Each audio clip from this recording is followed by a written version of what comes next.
Man lazimal istighfar, siapa yang banyak beristighfar, Allah berikan 4. Ja'alallahu lahu min kulli dhiqin makhraja, segala kesempitannya dilapangkan Allah, sempit hatinya dilapangkan Allah, sempit dadanya dilapangkan Allah.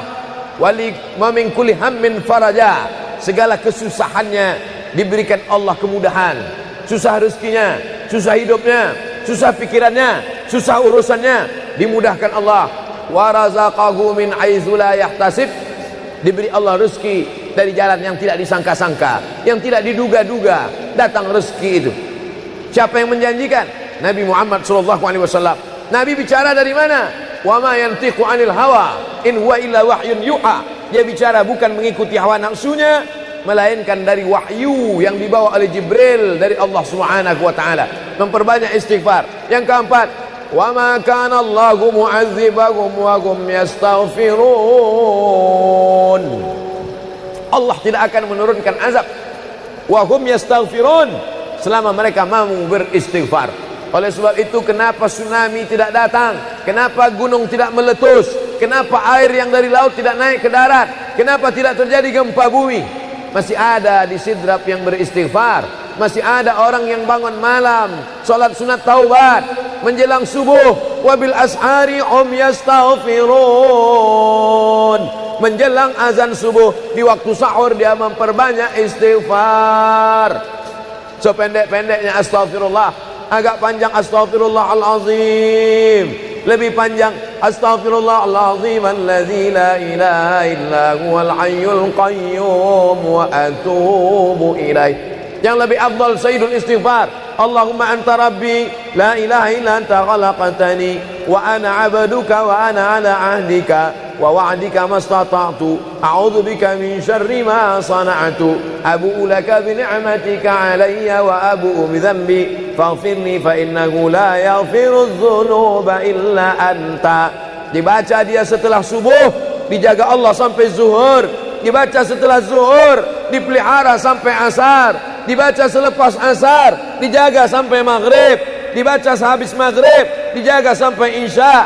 Dibaca habis isya, dijaga sampai subuh. Allahumma anta rabbi la ilaha illa anta khalaqtani wa ana 'abduka, aku hambamu, wa ana 'ala ahdika, aku dalam perjanjian denganmu, wa wa'dika, aku dalam MOU denganmu, mastata'tu, sesuai kemampuanmu. Abu ulaka bi ni'matika alayya, aku datang menghadapmu dengan nikmatmu, nikmat mata, nikmat telinga, nikmat otak, nikmat hati, nikmat buah pinggang, nikmat kaki, nikmat tangan. Wa abu bi dzambi, tapi justru aku datang membawa dosa. Aku datang membawa nikmat, tapi justru aku datang membawa dosa. Dosa telinga, dosa mata, dosa lidah, dosa hati. Mestinya aku datang membawa nikmat, datang membawa pahala. Wa abu bi dzambi, tapi justru aku datang membawa dosa. Tapi aku yakin dan percaya, fa innahu la yaghfiru dzunuba illa anta, tak ada yang bisa mengampunkan segala dosa kecuali engkau. Di musim pandemi yang selama ini selesai sholat hanya 3 kali saja. Assalamualaikum warahmatullah, assalamualaikum warahmatullah, astaghfirullahaladzim, astaghfirullahaladzim, astaghfirullahaladzim. Diperbanyak istighfar. Wallahi, kata Nabi Muhammad SAW, Nabi bersumpah, wallahi demi Allah, inni la astaghfiru ila rabbi wa atubu ilaih. Aku beristighfar kepada Allah, aku bertaubat kepada Allah mi'ata marrah, 100 kali sehari semalam. Jadi kita pun bisa beristighfar 100 kali sehari semalam. Kalau kita hitung jari kita ini sendinya ada 20, 1, 2, 3, 4, 5, 6, 7, 8, 9, 10, 11, 12, 13, 14, 15, 16, 17, 18, 19, 20. 20 sendi. Habis sholat kita isi 20 istighfar. Habis subuh 20, habis zuhur 20, habis asar 20, habis maghrib 20, habis isya 20, ditambah doa 20, ditambah tahajud 20, ditambah witir 20, ditambah bangun tidur malam 20. Hanya sekali putaran tulang-tulang sendi. Kata Nabi, likulli sulama minkum sedekah, setiap tulang-tulang sendi ini mesti ada sedekahnya. Apa maksud sedekah tulang sendi? Sedekah orang kaya dengan uangnya, sedekah kita dengan sedekah tulang sendi. Astaghfirullahalazim, astaghfirullahalazim, astaghfirullahalazim, astaghfirullahalazim, astaghfirullahalazim. Allah menjanjikan balasan-balasan yang disampaikan oleh Nabi Muhammad sallallahu alaihi wasallam. Tapi di antara yang paling afdal di antara zikir ini semua adalah afdalu dzikri la ilaha illallah. Tidak ada zikir yang paling afdal daripada la ilaha illallah. Maka kita baca la ilaha illallah, la ilaha illallah, la ilaha illallah, ditutup dengan kalimat haqqin 'alaiha nahya, dengan itu kita hidup, wa 'alaiha namutu, dengan itu kita mati, wa bi'anu ba'su, dengan itu kita akan dibangkitkan di padang mahsyar. Hidupnya dengan la ilaha illallah, matinya dengan la ilaha illallah. Kenapa disebut hidupnya dengan la ilaha illallah? Karena waktu awal hidupnya ayahnya mengazankan ke telinganya, asyhadu an la ilaha illallah. Itulah makna alaiha nahya, dengan itu kita hidup. Kenapa disebut alaiha namutu, dengan itu kita mati? Karena matinya ditalqinkan ke telinga sebelah kanan, la ilaha illallah. Matinya pun dengan la ilaha illallah. Wa bi'anu ba'su, nanti dia dibangkitkan di padang mahsyar juga dengan kalimat la ilaha illallah. Tapi jangan lupa, orang yang hanya berkata la ilaha illallah tidak diakui Islamnya. Orang yang hanya berkata la ilaha illallah tidak diterima amalnya sebelum dia sepasang dengan Muhammadur Rasulullah. Oleh sebab itu maka solawat, apalagi hari ini hari Jumat, Sayyidul Ayyam, kata Nabi, perbanyaklah solawat pada hari Jumat. Allahumma salli ala Sayyidina Muhammad wa ala ali Sayyidina Muhammad. Allahumma salli ala Sayyidina Muhammad wa ala ali Sayyidina Muhammad. Allahumma salli ala Sayyidina Muhammad wa ala ali Sayyidina Muhammad. Khusus pada hari Jumat. Hari yang lain kita berselawat, tapi pada hari Jumat maka kita perbanyak solawat, solawat, solawat, solawat. Inna salatakum ma'rudatun alayya. Solawat kamu dari rumah kamu, dari tempat kamu bersolawat. Solawat orang sidrap dibawa ke Masjid Nabawi. Salawat orang sidrap dibawa ke makam Nabi. Allahumma salli ala Sayyidina Muhammad dari Masjid Agung Sidrap dibawa ke Masjid Nabawi di kota Al-Madinah Al-Munawwarah. Lalu kemudian sahabat bertanya, kaifa salatuna ma'rudatun alaika wa qad arimta? Bagaimana salawat kami dibawa ke makammu padahal engkau sudah mati, meninggal dunia? Bukankah orang yang mati itu tidak hidup? Bukankah orang mati itu dimakan cacing tanah? Apa jawab Nabi? Innallaha harramal arda ajsadal anbiya. Allah mengharamkan tanah memakan jasad para nabi. Jadi sahabat Nabi itu rasional. Sahabat Nabi itu berpikir. Sahabat Nabi itu bukan hanya diam. Sahabat Nabi itu bukan hanya nerima saja. Sahabat Nabi itu bertanya, bagaimana mungkin salawat kami bisa dibawa ke makammu padahal kau sudah mati dimakan cacing tanah? Nabi menjawab, innallaha harramal arda ajsadal anbiya. Allah mengharamkan tanah memakan jasad para nabi. Hari Jumat, pagi Jumat, petang Jumat, malam Jumat, memperbanyak salawat lebih daripada hari biasanya. Allahumma salli ala Sayyidina Muhammad wa ala ali Sayyidina Muhammad. Membaca surat Al-Kahfi. Man qara'a surat Al-Kahfi yaumal jumu'ati. Siapa yang membaca surat Al-Kahfi hari Jumat, pagi Jumat, siang Jumat, sore Jumat, malam Jumat, adha'a lahu min nur. Allah berikan dia cahaya, pencerahan, terang pandangannya, terang matanya, terang pikirannya, terang hatinya. Kalau sudah gelap, kita suntuk. Makanya anak kecil tidak boleh mati lampu. Kalau ada anak kecil malam mati lampu, napasnya bisa sesak. Kenapa sesak? Sempit dadanya. Itu maknanya kalau Allah kasih kita terang cahaya karena membaca surat Al-Kahfi hari Jumat. Tapi jangan sampai menyuruh orang baca surat Al-Kahfi, ternyata yang ceramah ini belum baca surat Al-Kahfi. Bacalah surat Al-Kahfi. Ustaz sudah baca? Oh, saya ngajak aja. Enggak. Sebelum ceramah saya baca dulu. Malam Jumat, tadi malam. Habis sholat tahajud, duduk, baca surat Yasin, baca surat Al-Kahfi. Supaya waktu menyampaikannya plong. Karena kalau kita hanya menyuruh saja tidak mengamalkannya, terasa di dalam hati. Bacalah surat Al-Kahfi. Pembohong. Oleh sebab itu saya mengajak, tapi saya sudah baca duluan. Man qara'a surat Yasin lailatal Jum'ah. Siapa yang membaca surat Yasin malam, tidak hanya malam Jumat. Man qara'a Yasin fi lailatin, tak ada disebut malam Jumat. Siapa yang baca surat Yasin pada suatu malam, malam Senin, malam Selasa, malam Rabu, malam Kamis, malam Ahad, malam Jumat, ghufira lahu, asbaha maghfuran lah. Waktu subuh dia sudah diampunkan Allah. Adapun surat Al-Kahfi tadi malam, malam Jumat, pagi Jumat, siang Jumat, sore Jumat, sampai nanti sebelum matahari tenggelam. Dan dari salat asar sampai matahari tenggelam, waktu mustajab untuk berdoa. Didoakan segala kebaikan-kebaikan. Sayyidul ayyam, induk dari segala hari. Berapa banyak orang amat sangat ingin hidup di hari ini, tapi meninggal kemarin sore. Berapa banyak amat sangat ingin hidup di bulan ini, tapi sudah didahului oleh ajal, janji kepada Allah Subhanahu wa taala. Jangan ada sedetik pun waktu yang sia-sia, yang kosong hampa tanpa kita isi dengan amal kepada Allah Subhanahu wa taala. Man shalla alayya salatan, siapa yang berselawat satu kali, sallallahu alaihi biha asyra, Allah balas 10 kebaikan. Huttan anhu asyara sayiat, ditutupi 10 kesalahan.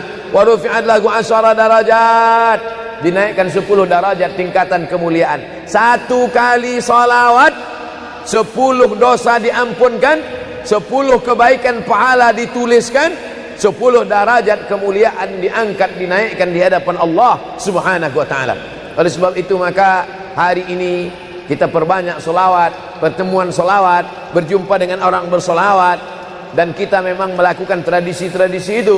Ketika ada orang mau menikah berselawat, anaknya akikah berselawat, acara walimah berselawat, khatib khutbah Jumat kalau tidak berselawat batal Jumatnya.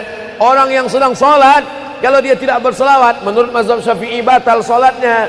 Orang yang berdoa kalau tidak berselawat, doanya tergantung tidak dikabulkan Allah. Majlis kita kalau tidak ada selawat, maka majlis itu berubah menjadi majlis antanajifah, majlis mangkai, majlis busuk, majlis berbau. Oleh sebab itu tidak ada cara lain menolak ini semua adalah dengan cara bersolawat, solawat dan solawat. Itu poin yang ketiga. Poin yang keempat, di antara menjauhkan kita dari bala ini, tolak bala ini adalah shadaqatus sirri tadfa'u mitatassu. Sedekah menolak bala, mati su'ul khatimah. Makanya dulu kita ada istilah sedekah tolak bala. Sedekah menolak musibah, sedekah menolak bencana, sedekah menolak wabah. Oleh sebab itu maka yang selama ini biasa bersedekah kepada anak yatim, biasanya menyambut Ramadan, jangan lagi tunggu bulan Ramadan, datangi rumah anak yatim, makan mereka, sembako beras mereka, masukkan ke dalam karung 10 kilo, gula sekilo, minyak sekilo, susu saset, ikan sarden, masukkan, berikan. Ini dengan niat menolak segala musibah, segala bencana, segala wabah. Orang-orang yang mati itu kalau dia ditanya Allah Subhanahu wa taala, hai mayit, hai orang yang mati, seandainya ku kasih kau hidup lagi, mau apa tidak? Mereka amat sangat ingin hidup. Apa kata mereka? Kami ingin hidup. Laula akhartani ila ajalin qarib, kasihlah kami hidup ya Allah qarib, sebentar, sekejap, semenit, sedetik saja. Kalau aku kasih kau hidup, kau mau apa? Kata Allah. Mereka menjawab, dalam Al-Quran diceritakan, laula akhartani ila ajalin qarib, kalau kau kasih aku hidup walaupun sedetik saja, fa as-saddaqa, aku mau bersedekah ya Allah. Kenapa orang mati itu tidak berkata, kasih aku hidup sedetik saja, aku mau haji dan umrah? Tidak ada. Kasih aku sedetik saja, aku mau pergi berjihad? Tidak. Kasih aku sedetik saja, aku mau sholat sepanjang malam? Tidak. Mereka mengatakan, fa as-saddaqa, aku mau bersedekah. Mengapa orang mati itu kalau dihidupkan mau bersedekah? Dijawab oleh para ulama, karena haji dan umrah balasannya nanti setelah hisab masuk surga. Al-hajjul mabrur, haji yang mabrur, laisa lahu jaza illal jannah, balasannya surga. Tapi sedekah balasannya sudah didapatkan ketika dikubur. Begitu mati masuk kubur langsung dapat balasan sedekah. Itulah makanya kata Nabi, idza matal insan, kalau manusia mati, inqata'a, putus amalnya. Tapi ada yang tak putus, shadaqatun jariyah, sedekah yang mengalir. Belum bangkit dari kubur, belum padang mahsyar, belum hisab, belum timbangan amal, belum meniti titian siratal mustaqim, balasannya sudah nampak. Itu kehebatan sedekah dibandingkan amal yang lain. Oleh sebab itu sedekah ini luar biasa. Shadaqatus sirri tadfa'u mitatassu, sedekah menolak mati su'ul khatimah, sedekah menolak bala. Man lazimal istighfar, siapa yang banyak beristighfar, Allah berikan 4. Ja'alallahu lahu min kulli dhiqin makhraja, segala kesempitannya dilapangkan Allah, sempit hatinya dilapangkan Allah, sempit dadanya dilapangkan Allah. Wali wa min kulli hammin faraja, segala kesusahannya diberikan Allah kemudahan. Susah rezekinya, susah hidupnya, susah pikirannya, susah urusannya, dimudahkan Allah. Wa razaqahu min haitsu la yahtasib, diberi Allah rezeki dari jalan yang tidak disangka-sangka, yang tidak diduga-duga, datang rezeki itu. Siapa yang menjanjikan? Nabi Muhammad SAW. Nabi bicara dari mana? Wa ma yantiqu 'anil hawa in huwa illa wahyun yuha. Dia bicara bukan mengikuti hawa nafsunya, melainkan dari wahyu yang dibawa oleh Jibril dari Allah Subhanahu wa taala. Memperbanyak istighfar. Yang keempat, wa ma kana Allahu mu'adzibahum wa hum yastaghfirun. Allah tidak akan menurunkan azab wa hum yastaghfirun selama mereka mau beristighfar. Oleh sebab itu, kenapa tsunami tidak datang? Kenapa gunung tidak meletus? Kenapa air yang dari laut tidak naik ke darat? Kenapa tidak terjadi gempa bumi? Masih ada di Sidrap yang beristighfar. Masih ada orang yang bangun malam, salat sunat taubat menjelang subuh. Wabil ashari hum yastaghfirun. Menjelang azan subuh, di waktu sahur dia memperbanyak istighfar. Sependek-pendeknya astaghfirullah, agak panjang astaghfirullahalazim, lebih panjang astaghfirullahalazim alladzi la ilaha illa huwal hayyul qayyum wa atubu ilaih. Yang lebih afdal sayyidul istighfar, Allahumma anta rabbi la ilaha illa anta khalaqtani wa ana 'abduka wa ana 'ala 'ahdika wa wa'dika mastata'tu a'udzu bika min syarri ma sana'tu abu'u laka bi ni'matika 'alayya wa abu'u bi dhanbi faghfirli fa innahu la yaghfiru dzunuba illa anta. Dibaca dia setelah subuh, dijaga Allah sampai zuhur. Dibaca setelah zuhur, dipelihara sampai asar. Dibaca selepas asar, dijaga sampai maghrib. Dibaca sehabis maghrib, dijaga sampai isya. Dibaca habis isya, dijaga sampai subuh. Allahumma anta rabbi la ilaha illa anta khalaqtani wa ana 'abduka, aku hambamu, wa ana 'ala ahdika, aku dalam perjanjian denganmu, wa wa'dika, aku dalam MOU denganmu, mastata'tu, sesuai kemampuanmu. Abu ulaka bi ni'matika alayya, aku datang menghadapmu dengan nikmatmu, nikmat mata, nikmat telinga, nikmat otak, nikmat hati, nikmat buah pinggang, nikmat kaki, nikmat tangan. Wa abu bi dzambi, tapi justru aku datang membawa dosa. Aku datang membawa nikmat, tapi justru aku datang membawa dosa. Dosa telinga, dosa mata, dosa lidah, dosa hati. Mestinya aku datang membawa nikmat, datang membawa pahala. Wa abu bi dzambi, tapi justru aku datang membawa dosa. Tapi aku yakin dan percaya, fa innahu la yaghfiru dzunuba illa anta, tak ada yang bisa mengampunkan segala dosa kecuali engkau. Di musim pandemi yang selama ini selesai sholat hanya 3 kali saja. Assalamualaikum warahmatullah, assalamualaikum warahmatullah, astaghfirullahaladzim, astaghfirullahaladzim, astaghfirullahaladzim. Diperbanyak istighfar. Wallahi, kata Nabi Muhammad SAW, Nabi bersumpah, wallahi demi Allah, inilah astaghfiru ila rabbi wa atubu ilaih. Aku beristighfar kepada Allah, aku bertaubat kepada Allah mi'ata marrah, 100 kali sehari semalam. Jadi kita pun bisa beristighfar 100 kali sehari semalam. Kalau kita hitung jari kita ini sendinya ada 20, 1, 2, 3, 4, 5, 6, 7, 8, 9, 10, 11, 12, 13, 14, 15, 16, 17, 18, 19, 20. 20 sendi. Habis sholat kita isi 20 istighfar. Habis subuh 20, habis zuhur 20, habis asar 20, habis maghrib 20, habis isya 20, ditambah doa 20, ditambah tahajud 20, ditambah witir 20, ditambah bangun tidur malam 20. Hanya sekali putaran tulang-tulang sendi. Kata Nabi, likulli sulama minkum sedekah. Setiap tulang-tulang sendi ini mesti ada sedekahnya. Apa maksud sedekah tulang sendi? Sedekah orang kaya dengan uangnya, sedekah kita dengan sedekah tulang sendi. Astaghfirullahalazim, astaghfirullahalazim, astaghfirullahalazim, astaghfirullahalazim, astaghfirullahalazim. Allah menjanjikan balasan-balasan yang disampaikan oleh Nabi Muhammad sallallahu alaihi wasallam. Tapi di antara yang paling afdal di antara zikir ini semua adalah afdalu dzikri la ilaha illallah. Tidak ada zikir yang paling afdal daripada la ilaha illallah. Maka kita baca la ilaha illallah, la ilaha illallah, la ilaha illallah, ditutup dengan kalimat haqqin 'alaiha nahya, dengan itu kita hidup, wa 'alaiha namutu, dengan itu kita mati, wa bi'anu ba'su, dengan itu kita akan dibangkitkan di padang mahsyar. Hidupnya dengan la ilaha illallah, matinya dengan la ilaha illallah. Kenapa disebut hidupnya dengan la ilaha illallah? Karena waktu awal hidupnya ayahnya mengazankan ke telinganya, asyhadu an la ilaha illallah. Itulah makna alaiha nahya, dengan itu kita hidup. Kenapa disebut alaiha namutu, dengan itu kita mati? Karena matinya ditalqinkan ke telinga sebelah kanan, la ilaha illallah. Matinya pun dengan la ilaha illallah.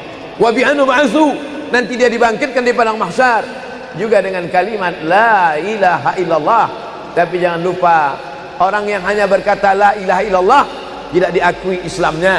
Orang yang hanya berkata la ilaha illallah tidak diterima amalnya sebelum dia sepasang dengan Muhammadur Rasulullah.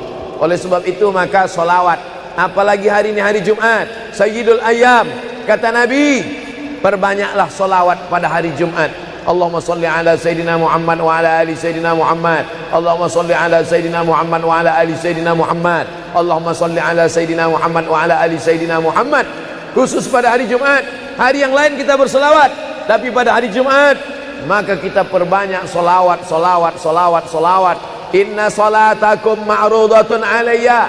Solawat kamu dari rumah kamu, dari tempat kamu bersolawat. Solawat orang sidrap dibawa ke Masjid Nabawi. Salawat orang sidrap dibawa ke makam Nabi. Allahumma salli ala Sayyidina Muhammad dari Masjid Agung Sidrap dibawa ke Masjid Nabawi di kota Al-Madinah Al-Munawwarah. Lalu kemudian sahabat bertanya, kaifa salatuna ma'rudatun alaika wa qad arimta? Bagaimana salawat kami dibawa ke makammu padahal engkau sudah mati, meninggal dunia? Bukankah orang yang mati itu tidak hidup? Bukankah orang mati itu dimakan cacing tanah? Apa jawab Nabi? Innallaha harramal arda ajsadal anbiya. Allah mengharamkan tanah memakan jasad para nabi. Jadi sahabat Nabi itu rasional. Sahabat Nabi itu berpikir. Sahabat Nabi itu bukan hanya diam. Sahabat Nabi itu bukan hanya nerima saja. Sahabat Nabi itu bertanya, bagaimana mungkin salawat kami bisa dibawa ke makammu padahal kau sudah mati dimakan cacing tanah? Nabi menjawab, innallaha harramal arda ajsadal anbiya. Allah mengharamkan tanah memakan jasad para nabi. Hari Jumat, pagi Jumat, petang Jumat, malam Jumat, memperbanyak salawat lebih daripada hari biasanya. Allahumma salli ala Sayyidina Muhammad wa ala ali Sayyidina Muhammad. Membaca surat Al-Kahfi. Man qara'a surat Al-Kahfi yaumal jumu'ati. Siapa yang membaca surat Al-Kahfi hari Jumat, pagi Jumat, siang Jumat, sore Jumat, malam Jumat, adha'a lahu min nur. Allah berikan dia cahaya, pencerahan, terang pandangannya, terang matanya, terang pikirannya, terang hatinya. Kalau sudah gelap, kita suntuk. Makanya anak kecil tidak boleh mati lampu. Kalau ada anak kecil malam mati lampu, napasnya bisa sesak. Kenapa sesak? Sempit dadanya. Itu maknanya kalau Allah kasih kita terang cahaya karena membaca surat Al-Kahfi hari Jumat. Tapi jangan sampai menyuruh orang baca surat Al-Kahfi, ternyata yang ceramah ini belum baca surat Al-Kahfi. Bacalah surat Al-Kahfi. Ustaz sudah baca. Oh, saya ngajak aja. Enggak. Sebelum ceramah saya baca dulu. Malam Jumat, tadi malam. Habis sholat tahajud, duduk, baca surat Yasin, baca surat Al-Kahfi. Supaya waktu menyampaikannya plong. Karena kalau kita hanya menyuruh saja tidak mengamalkannya, terasa di dalam hati. Bacalah surat Al-Kahfi. Pembohong. Oleh sebab itu saya mengajak, tapi saya sudah baca duluan. Man qara'a surat Yasin lailatal Jum'ah. Siapa yang membaca surat Yasin malam, tidak hanya malam Jumat. Man qara'a Yasin fi lailatin, tak ada disebut malam Jumat. Siapa yang baca surat Yasin pada suatu malam, malam Senin, malam Selasa, malam Rabu, malam Kamis, malam Ahad, malam Jumat, ghufira lahu, asbaha maghfuran lah. Waktu subuh dia sudah diampunkan Allah. Adapun surat Al-Kahfi tadi malam, malam Jumat, pagi Jumat, siang Jumat, sore Jumat, sampai nanti sebelum matahari tenggelam. Dan dari salat asar sampai matahari tenggelam, waktu mustajab untuk berdoa. Didoakan segala kebaikan-kebaikan. Sayyidul ayyam, induk dari segala hari. Berapa banyak orang amat sangat ingin hidup di hari ini, tapi meninggal kemarin sore. Berapa banyak amat sangat ingin hidup di bulan ini, tapi sudah didahului oleh ajal, janji kepada Allah Subhanahu wa taala. Jangan ada sedetik pun waktu yang sia-sia, yang kosong hampa tanpa kita isi dengan amal kepada Allah Subhanahu wa taala. Man shalla alayya salatan, siapa yang berselawat satu kali, sallallahu alaihi biha asyra, Allah balas 10 kebaikan. Huttat anhu asyara sayiat, ditutupi 10 kesalahan. Wa rufi'at lahu asyara darajat, dinaikkan 10 darajat tingkatan kemuliaan. Satu kali salawat 10 dosa diampunkan, 10 kebaikan pahala dituliskan, 10 derajat kemuliaan diangkat, dinaikkan di hadapan Allah Subhanahu wa taala. Oleh sebab itu maka hari ini kita perbanyak selawat, pertemuan selawat, berjumpa dengan orang berselawat. Dan kita memang melakukan tradisi-tradisi itu. Ketika ada orang mau menikah berselawat, anaknya akikah berselawat, acara walimah berselawat, khatib khutbah Jumat kalau tidak berselawat batal Jumatnya. Orang yang sedang sholat kalau dia tidak berselawat, menurut mazhab Syafi'i batal sholatnya. Orang yang berdoa kalau tidak berselawat, doanya tergantung tidak dikabulkan Allah. Majlis kita kalau tidak ada selawat, maka majlis itu berubah menjadi majlis antanajifah, majlis bangkai, majlis busuk, majlis berbau. Oleh sebab itu tidak ada cara lain menolak ini semua adalah dengan cara bersolawat, solawat dan solawat. Itu poin yang ketiga. Poin yang keempat, di antara menjauhkan kita dari bala ini, tolak bala ini adalah shadaqatus sirri tadfa'u mitatassu. Sedekah menolak bala, mati su'ul khatimah. Makanya dulu kita ada istilah sedekah tolak bala. Sedekah menolak musibah, sedekah menolak bencana, sedekah menolak wabah. Oleh sebab itu maka yang selama ini biasa bersedekah kepada anak yatim, biasanya menyambut Ramadan, jangan lagi tunggu bulan Ramadan, datangi rumah anak yatim, makan mereka, sembako beras mereka, masukkan ke dalam karung 10 kilo, gula sekilo, minyak sekilo, susu saset, ikan sarden, masukkan, berikan. Ini dengan niat menolak segala musibah, segala bencana, segala wabah. Orang-orang yang mati itu kalau dia ditanya Allah Subhanahu wa taala, hai mayit, hai orang yang mati, seandainya ku kasih kau hidup lagi, mau apa tidak? Mereka amat sangat ingin hidup. Apa kata mereka? Kami ingin hidup. Laula akhartani ila ajalin qarib, kasihlah kami hidup ya Allah qarib, sebentar, sekejap, semenit, sedetik saja. Kalau aku kasih kau hidup, kau mau apa? Kata Allah. Mereka menjawab, dalam Al-Quran diceritakan, laula akhartani ila ajalin qarib, kalau kau kasih aku hidup walaupun sedetik saja, fa as-saddaqa, aku mau bersedekah ya Allah. Kenapa orang mati itu tidak berkata, kasih aku hidup sedetik saja, aku mau haji dan umrah? Tidak ada. Kasih aku sedetik saja, aku mau pergi berjihad? Tidak. Kasih aku sedetik saja, aku mau sholat sepanjang malam? Tidak. Mereka mengatakan, fa as-saddaqa, aku mau bersedekah. Mengapa orang mati itu kalau dihidupkan mau bersedekah? Dijawab oleh para ulama, karena haji dan umrah balasannya nanti setelah hisab masuk surga. Al-hajjul mabrur, haji yang mabrur, laisa lahu jaza illal jannah, balasannya surga. Tapi sedekah balasannya sudah didapatkan ketika dikubur. Begitu mati masuk kubur langsung dapat balasan sedekah. Itulah makanya kata Nabi, idza matal insan, kalau manusia mati, inqata'a, putus amalnya. Tapi ada yang tak putus, shadaqatun jariyah, sedekah yang mengalir. Belum bangkit dari kubur, belum padang mahsyar, belum hisab, belum timbangan amal, belum meniti titian siratal mustaqim, balasannya sudah nampak. Itu kehebatan sedekah dibandingkan amal yang lain. Oleh sebab itu sedekah ini luar biasa. Shadaqatus sirri tadfa'u mitatassu, sedekah menolak mati su'ul khatimah, sedekah menolak bala. Alhamdulillah, Allahumma salli ala Sayyidina Muhammad wa ala ali Sayyidina Muhammad. Kullu amrin zibalin, semua amal yang baik, walam yubda' bihamdillah, kalau tidak diawali dengan alhamdulillah, pujian kepada Allah, fahuwa aqta', maka amal itu putus. Makna putus, putus sampai di dunia saja, tak boleh dibawa sebagai bekal menghadap Allah. Maka kita ingin amal kita malam ini tidak putus, maka kita awali dengan alhamdulillahi rabbil alamin. Setiap majlis kalau tidak disebut namanya, maka majlis itu antanajifah, majlis yang busuk, majlis bau, majlis bangkai. Maka kita sebut namanya Allahumma salli ala Sayyidina Muhammad wa ala ali Sayyidina Muhammad. Laisa minna, bukan golongan kami, kata Nabi SAW. Man lam yarham saghirana, sesiapa yang tidak sayang kepada budak anak kecil, walam ya'rif syarafa kabirina, tidak hormat kepada orang tua, maka dia tidak diperakui sebagai umat Nabi Muhammad SAW. Semua anak-anak muda-muda, belia-belia yang saya sayangi, para alim ulama, tuan-tuan guru, datuk-datuk, datin-datin, semua yang berhadir ini insyaallah dimuliakan Allah Subhanahu wa taala. Amin ya rabbal alamin. Tajuk kita malam ini 8 keutamaan orang yang bersedekah menurut Al-Qur'an dan sunnah Nabi Muhammad sallallahu alaihi wasallam. Keutamaan yang pertama,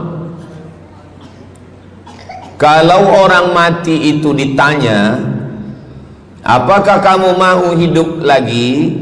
Maka orang mati itu menjawab, tapi belum ada orang yang mati hidup lagi. Macam mana kita boleh tahu dia menjawab? Sebab diceritakan Allah dalam Al-Quran. Apa kata mereka? A'udzubillahi minasyaitonirrajim. Laula akhartani ila ajalin qarib, kalaulah kami yang sudah mati ini diberi masa lagi, ajal masa, qarib pendek, sikit, kejap. Kalaulah kami boleh dibagi masa hidup lagi walaupun sikit, walaupun kejap, apa yang ingin mereka lakukan? Fa as-saddaqa, kami ingin bersodaqah. Mereka tak ada kata kalaulah kami boleh hidup lagi kami ingin jihad, tak ada. Kalau boleh hidup lagi kami ingin pergi haji, tak ada. Mereka katakan fa as-saddaqa, kami ingin bersedekah. Kenapa sedekah? Kenapa bukan perang? Maka ulama membagi jawaban. Karena kalau haji itu balasannya nanti di surga. Wal hajjul mabrur laisa lahu jazaa'un illal jannah. Haji mabrur balasannya surga nanti selepas hari kiamat. Tapi kalau sedekah, balasan pahalanya diperolehi ketika di alam kubur. Itulah kenapa orang-orang yang mati itu ingin kalau hidup lagi fa as-saddaqa, mereka ingin bersedekah. Sedekah, hampir semua kata-kata dalam bahasa Arab itu asalnya 3 huruf. Sadaqah. Sadaqah artinya benar. Sadaqallahul azim, maha benar Allah. Sadaqah artinya benar. Kalau memang benar betul iman kita, mana buktinya? Buktinya adalah dengan bersedekah. Itulah kenapa sedekah itu disebut dengan sedekah, tanda iman itu benar. Karena untuk menggerakkan lidah bercakap sangat mudah. Apa kata pepatah orang Melayu? Lidah tak bertulang, mudah saja menggerakkan. Asyhadu an la ilaha illallah wa asyhadu anna Muhammadar Rasulullah. Kalau memang benar betul cakap, mana buktinya? Buktinya adalah sedekah. Lelaki mengatakan saya cinta kepada kamu, senang saja nak mengatakan cinta, tapi apa bukti, proof, mana memang betul cinta? Maka dia mesti bagikan sedekah. Kalau yang tadi itu sedekah, kalau ini namanya sadaq. Sadaq artinya mahar. Mahar pernikahan lelaki dengan perempuan, aku nikahkan engkau dengan anak saya dengan memberikan cincin emas dan gelang rantai tunai. Itulah dia sadaq, tanda bukti cinta dia kepada seorang perempuan. Sadaqah, benar. As-sidqu, sidik, benar. As-siddiq, orang yang benar. Maka disebut dia dengan Abu Bakar Siddiq, kerana dia benar memberikan emas sebesar batu waktu dibawa pergi hijrah bersama Nabi Muhammad SAW. Maka dia disebut dengan Siddiq kerana dia benar imannya dengan memberikan sedekah. Tapi ada makna siddiq yang lain, ketika yang lain mendustakan Nabi, tak percaya kepada Isra Mi'raj, dialah orang yang percaya, maka disebut dia dengan Siddiq. Siddiq dari kata sadaq, benar, karena iman dia yang benar. Mana bukti, proof bahwa iman dia benar? Dia bersedekah, membagikan emasnya sebesar batu. Nama dia Abu Bakar Siddiq. Nama ayah dia Abu Quhafah. Ayah dia tak Islam. Apa kata ayah dia? Habislah emas Abu Bakar itu dibawa Muhammad sallallahu alaihi wasallam. Anak Abu Bakar itu namanya Asma. Asma, mana emas ayah kamu? Dah habis dibawa Muhammad. Dia benci betul dengan Nabi Muhammad. Datang Asma, dia ambil batu, dia masukkan ke dalam kain. Kata Asma, emas ayah tu masih ada dalam kain, Datuk. Lalu Abu Quhafah memegang. Abu Quhafah ni buta, dia tak nampak. Oh ya, masih ada lagi. Rupanya emas itu sudah dibawa hijrah bersama Rasulullah sallallahu alaihi wasallam. Makanya kata Nabi, "Lau anfaqa ahadukum mithla Uhudin zahaban." Seandainya ada di antara kamu yang boleh berwakaf emas walaupun sebesar Bukit Uhud. Bukit Uhud itu panjangnya 7 km. Seandainya ada di antara kamu yang boleh berwakaf emas sebesar Bukit Uhud, itu tak sampai setengah tapak tangan Sayyidina Abu Bakar Siddiq. Kenapa? Sebab kalau sekarang ada orang bersedekah banyak, memanglah sekarang sudah aman. Tapi masa itu masa susah, masa payah, Abu Bakar Siddiq menunjukkan bukti keimanannya. Ini keutamaan yang pertama menurut Al-Quran. Kenapa orang bersedekah? Kerana orang-orang mati, kalau dia boleh bagi tambah umur hidup lagi, mereka berkata, fa'as-saddaqa, kami ingin bersedekah. Itu yang pertama. Yang kedua, sampai berapa nih? Sampai 8. Tadi saya dibagi tahu Ustadz sampai 8. Atau tak pun sampai 8, kalau dah habis 60 menit habis. Yang kedua, idzas sama'um fatarat, langit terbelah. Wa idzal kawakibun tasarat, planet bertembung, berjatuhan. Wa idzal biharu fujirat, lautan diletupkan, tsunami namanya. Wa idzal quburu bu'athirat, semua yang dikubur dibangkitkan. Selepas itu kita pun bangkit dari kubur. Innama amruhu idza arada syai'an ayyakula lahu kun fayakun. Bila kita bangkit, tak ada atap, tak ada dinding, tak ada pokok kayu, semua gunung-gunung macam bulu kambing dihembus angin. Wa takunul jibalu kal ihnil manfush, macam bulu kambing dihembus angin. Di mana kita bernaung, di mana kita berlindung? Kata Nabi sallallahu alaihi wasallam. Ini yang kedua. Kullu mri'in tahta zilli sadaqatihi, orang akan bernaung di bawah sedekah. Bukan bernaung di bawah haji, bukan bernaung di bawah sembahyang, bukan bernaung di bawah puasa, tapi tempat bernaung atap adalah sedekah. Tapi jangan sebab kita kaji sedekah malam ni, esok subuh tak sembahyang. Awak tak sembahyang, kita bernaung di bawah sedekah. Betul, memang bernaung di bawah sedekah, tapi tiangnya sembahyang. As-salatu imaduddin, sembahyang, salat itu adalah tiang daripada agama. Maka tempat kita berlindung, tempat kita bernaung nanti adalah sedekah. Ada yang tenggelam kerana peluh saking panasnya, ada yang tenggelam kerana peluh sampai ke lutut, ada sampai ke pinggang, ada sampai ke leher, ada yang tenggelam habis. Tapi ada orang yang merasa sejuk, selesa. Kenapa? Kullu mri'in tahta zilli sadaqatihi, orang akan bernaung di bawah sedekah. Orang-orang yang membina masjid, macam mana mahalnya masjid, jutaan ringgit, maka ketika dia mati menghadap Allah Subhanahu wa taala, semua kepanasan, semua terik, matahari sejengkal dari ubun-ubun kepala, tapi ada orang yang tahta zilli sadaqatihi, dia akan bernaung di bawah sedekah. Mudah-mudahan panjang umur, Allah bagi kita rezeki supaya kita boleh bernaung di bawah sedekah kita nanti insyaallah. Kita masa siang 12 jam, malam 12 jam, tapi di akhirat nanti 50 alfasanah, 50.000 tahun, belum tentu lagi diputuskan di pengadilan Allah Subhanahu wa taala. Datang orang menghadap Nabi Adam, wahai Adam, kami sudah kepanasan, kami tak tahan di padang mahsyar ini.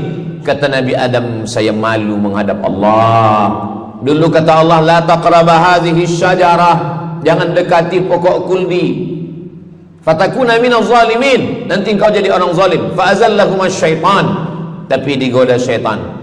Lalu kemudian Nabi Adam bertaubat. Doa yang paling tua doa Nabi Adam, Rabbana zalamna anfusana wa illam taghfir lana wa tarhamna lanakunanna minal khasirin. Datang mereka menghadap kepada Nabi Nuh. Cepatlah Nabi Nuh menghadap kepada Allah supaya diputuskan mahkamah ini. Kata Nabi Nuh, saya malu menghadap Allah. Anak saya Kan'an, masa saya panggil, ya bunayya, wahai anak saya Kan'an, irkam ma'ana, ayo mari naik ke atas perahu sampan ayah. Apa kata Kan'an? Sa'awi ila jabali ya'simuni minal ma, saya naik sampan, saya naik ke atas bukit, saya akan selamat. Rupa-rupanya hujan 40 hari 40 malam tenggelam. Kita belum lagi 40 hari 40 malam, baru 2 hari buaya dah naik ke jalan. Macam mana 40 hari 40 malam? Maka saat itu, saat anaknya Kan'an akan tenggelam, apa kata Nabi Nuh? Ya Rabbi, ya Allah, inna bni min ahli, itu anakku ya Allah. Allah marah. Apa kata Allah? Innahu laisa min ahlik, dia bukan anakmu. Innahu amalun ghairu salih, karena amal dia tak baik. Nabi Nuh malu menghadap Allah. Datang mereka kepada Nabi Musa alaihissalam. Kata Nabi Musa, saya pun malu menghadap Allah kerana perbuatan Bani Israel, umat saya jahat. Mereka datang menghadap Nabi Isa. Kata Nabi Isa, saya malu menghadap Allah kerana mereka menyembah saya selepas saya meninggalkan mereka. Pada akhirnya mereka datang menghadap Sayyidina wa Maulana wa Syafi'ina Muhammad sallallahu alaihi wasallam. Hanya Nabi Muhammad lah yang berani menghadap Allah. Sebab apa? Sebab dia umatnya. Maka walaupun kita umat yang paling kecil, umur paling pendek, badan paling tidak bertenaga, tapi kita adalah umat yang pertama nanti yang akan diputuskan perkara, dan kita adalah umat yang pertama akan masuk ke dalam surga Allah Subhanahu wa ta'ala. Maka banyak mereka yang ingin menjadi umat Nabi Muhammad. Bahkan Nabi Musa pun ingin menjadi umat Nabi Muhammad sallallahu alaihi wasallam. Masa Umar bin Khattab datang membawa lembaran-lembaran Taurat, Nabi berkata, apa itu wahai Musa? Taurat. Nabi Muhammad SAW memanggil, mari Taurat. Lalu Nabi Muhammad mengkoyak. Apa kata Nabi? Lau kana Musa hayyan ma wasa'ahu illa iyattabi'ani. Kalaulah Musa masih hidup, dia pasti akan ikut saya. Dan itu betul pada peristiwa Isra dan Mi'raj. Nabi jadi imam, Nabi Musa jadi makmum, Nabi Isa jadi makmum, Nabi Ibrahim jadi makmum, semua nabi-nabi jadi makmum. Imamnya adalah Sayyidina wa Maulana Muhammad sallallahu alaihi wasallam. Jadi keutamaan yang kedua, kita bernaung di bawah sedekah. Yang ketiga, sadaqatus sirri tutfi'u ghadabar rabbi kama yatfa'ul ma'an nar. Sedekah memadamkan api neraka seperti air yang memadamkan api. Kita kalau nampak api, mudah-mudahan kita selamat daripada terbakar, amin. Lalu kemudian datang api, kita padamkan dengan air. Lalu kemudian macam mana memadamkan api neraka? Air sebanyak apa yang boleh memadamkan? Maka kata Nabi SAW, keutamaan yang ketiga adalah sadaqatus sirri tutfi'u ghadabar rabbi, sedekah memadamkan api neraka. Jadi kalau kita dulu banyak silap, banyak salah, banyak dosa. Kullu bani Adam, semua manusia ini khata'un, semua pernah salah, pernah mabuk, pernah berzina, pernah minum khamar, pernah berjudi. Kalaupun dia tidak buat dosa yang zahir, pernah hasad, pernah dengki, busuk hati. Maka ketika itu macam mana memadamkan murka Allah dengan istighfar, memadamkan dengan sembahyang, solat, sunat, taubat? Ada satu cara lagi. Dengan cara apa? Memadamkannya dengan sedekah. Tudfi'u ghadabar rabbi, memadamkan murka marah Allah Subhanahu wa taala, padam dengan sedekah. Tapi tentu saja sedekah yang ikhlas kerana Allah Subhanahu wa taala. Datang seorang yang sudah banyak dosa menghadap Nabi, menghadap pendeta Yahudi. Wahai pendeta Yahudi, saya ini banyak salah, banyak dosa. Saya sudah membunuh 99 orang. Apakah mungkin Tuhan mengampunkan dosa saya? Kata pendeta Yahudi, Tuhan tidak mengampuni dosa kamu kerana kamu sudah membunuh. Dia cabut pisau dia. Kalau begitu, kamulah yang ke-100. Dia dah bunuh 99. Itu maka saya takut juga kalau datang orang, Ustaz Somad, apakah Allah mengampuni dosa saya? Apa dosa kamu? Membunuh orang. Ayo Allah ampunkan dosa. Faqtulu anfusakum, bunuhlah diri kamu. Surat Al-Baqarah. Bunuhlah diri kamu. Fataba alaikum, Allah menerima taubat kamu dengan membunuh diri. Sebab Bani Israel minta ampun kepada Allah bukan dengan istighfar, minta ampun kepada Allah bukan dengan sembahyang taubat. Bani Israel kalau dia minta ampun kepada Allah dulu zaman Nabi Musa, dia ambil pedang, dia ambil parang panjang, dia cari orang yang sama-sama berdosa. Saya ada dosa, saya cari tuan-tuan yang ada dosa. Tuan ada dosa? Ada. Kita nak bertaubat? Ya, ayo kita. Nanti kita sama-sama cincang. Nanti tuan cincang saya cincang tuan. Kita sama-sama mati, baru Allah ampunkan dosa. Faqtulu anfusakum, bunuhlah diri kamu. Fataba alaikum, Allah menerima taubat kamu.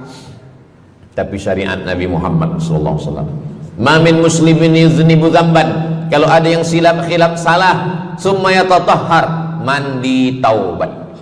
Apalagi kita di Bandar Sri Begawan, bila tadi pesawat terbang nak landing turun, nampak cantik laut keliling. Jadi siapa nak mandi taubat, pergi ke laut. Kalau sampai ke tengah laut, bukan cuma dosa hilang, orangnya hilang sekali. Aku mandi taubat, saya mandi taubat. Selepas mandi taubat, tak boleh mandi taubat, wudu. Tak boleh wudu, tayamum. Selepas itu sembahyang sunat taubat. Usolli sunnatat taubat raka'ataini lillahi ta'ala. Dosanya perlu sebut, jangan sebut. Ada seorang lelaki, maaf, nafsu dia tinggi. Lalu di jalan dia nampak perempuan. Selepas itu maaf, dia cium.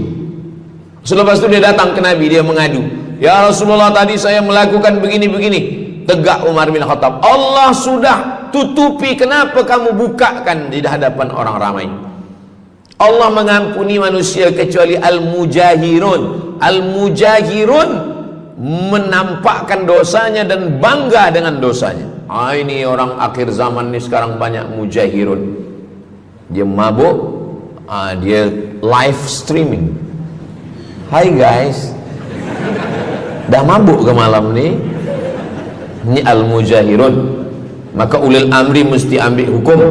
Tapi orang yang pernah berdosa, pernah silap, pernah salah, jangan cerita lagi, tutup. Suami-suami kalau bertobat kepada Allah, mengadu kepada Allah, cukup. Jangan cerita ke istri. Allah menerima, istri tak terima. Jadi taubat cukup kepada Allah Subhanahu wa taala, mengadu dah. Bangkit tahajud malam minta kepada Allah. Jangan suara kuat-kuat. Cukup. Sebab tidak semua kejujuran boleh diterima orang lain. Tak semua perempuan boleh menerima kejujuran. Sakit hati dia. Allah Subhanahu wa taala Maha Pengampun. Selepas itu kemudian wa asbi'is sayyi'atal hasanata, dosa-dosa silap khilaf masa lalu bagaimana menutupinya? Hasanata, perbuatan baik. sembahyang baik, sholat baik, tapi ada yang paling baik. Apa dia? Shadaqatus sirri, memperbanyak sedekah, memadamkan murka Allah seperti api dipadamkan oleh air. Marah itu adalah kobaran dari api neraka. Bila kita sedang marah, itu adalah api neraka lahab. Lahab itu artinya berkobar. Lahab pakai ba, lahab. Sebab saya pernah juga lalu di satu jalan, ada rumah makan, restoran Abu Lahab, pakai P, lahab, mungkin lahab, makan lahab. Allah Subhanahu wa taala memadamkan murkanya. Inna rahmati sabaqat ghadabi, rahmatku lebih cepat daripada murkaku. Memang Allah marah, tapi ketika dia berbagi kepada orang lain, dia tutupi dosanya di masa yang lalu. Syarat taubat 3. Yang pertama, an-nadamu fil qalbi, menyesal dalam hati. Yang kedua, al-iqraru bil lisani, nyatakan dengan lisan, astaghfirullahalazim.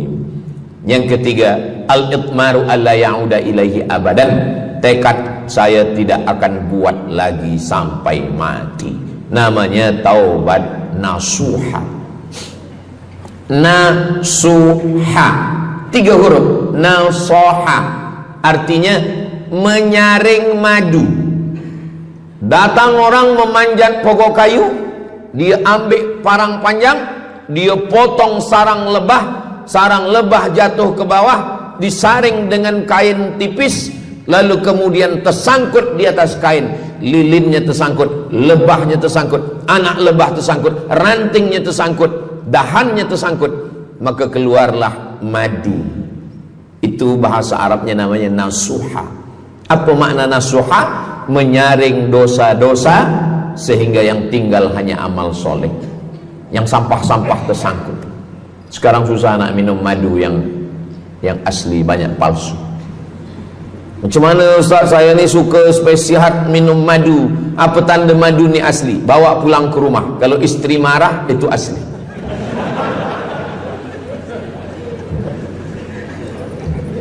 Yang keempat, ini jangan diingat, lupakan. Yang keempat, apa itu keutamaan sedekah?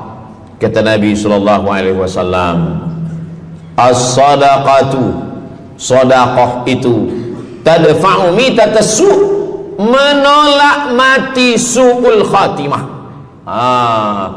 Tak ada guna amal elok baik kalau mati dalam keadaan su'ul khatimah. Kita selalu berdoa, Allahumma khtim lana bihusnil khatimah. Maka cara untuk menolak mati su'ul khatimah ini adalah dengan cara sedekah. Banyak orang mati husnul khatimah, bukan ulama,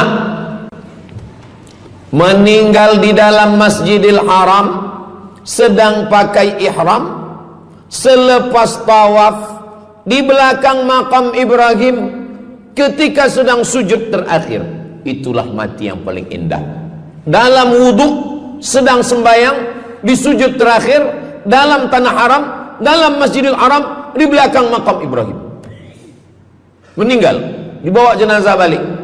Orang datang bertanya kepada ibunya, dia masih pemuda belia, apakah dia ulama? Dia bukan ulama. Kenapa dia mulia betul? Apakah dia pernah perang ke Palestina? Tidak. 2-3 hari selepas itu datang satu perempuan membawa budak kecil. Kamu siapa?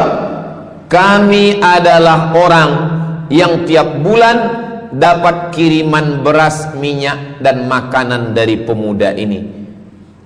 Saya maaf, seorang janda, ini anak-anak saya, dan dia selalu bagikan uang dia untuk makankan. Jadi nanti kalau ada orang meninggal, tiba-tiba selepas itu datang janda membawa anak, itu tanda husnul khatimah. Sebab dia belum nikah, dia masih lajang. Allah ingin menunjukkan bahwa kalau engkau berbuat sedekah, maka Allah Subhanahu wa taala memberikan keutamaan husnul khatimah. Bukan setakat diselamatkan dari su'ul khatimah, tapi mendapatkan husnul khatimah. Ada seorang dari Maghribi, dari Maroko, Mesir, Libya, Tunisia, Algeria, Maghribi. Orang Maghribi ini bermimpi. Dalam mimpinya dia berjumpa dengan Nabi Muhammad SAW. Kata Nabi, engkau pergi ke Saudi Arabia, cari di kampung ini, nanti engkau jumpai seorang pemuda, sampaikan salamku kepada dia, katakan dia penghuni surga. Malam pertama mimpi, iya ke? Tidak ke? Jangan-jangan syaitan. Tak betul. Malam kedua mimpinya sama.